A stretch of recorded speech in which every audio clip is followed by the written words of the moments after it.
এই পৃথিবীতে সকলেই জিনিয়াস, কিন্তু একটি মাছকে যদি আপনি গাছ বেয়ে গাছের উপরে উঠতে বলেন তাহলে কিন্তু মাছটি নিজেকে অপদার্থ মনে করবে।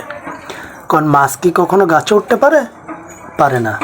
এই বাণীটি হচ্ছে মহান বিজ্ঞানী স্যার অ্যালবার্ট আইনস্টাইনের। অর্থাৎ যে বিষয়ে জিনিয়াস তাকে ঠিক সেই বিষয়ের উপরেই মূল্য দিন বা মূল্যায়ন করুন, তাকে সেই বিষয়েই প্রাধান্য দিন। যে বিষয়ে জিনিয়াস নয় সেটা তার উপরে চাপাবেন না, তাহলে কী হবে, সে নিজেকে অপদার্থ মনে করবে। মাছ যেমন গাছে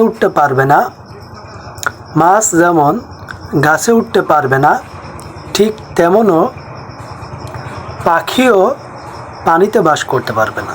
সুতরাং যেখানে মানানসই তাকে সেখানেই দিন, তাহলে সকল কার্য সুন্দরভাবে সম্পন্ন হবে।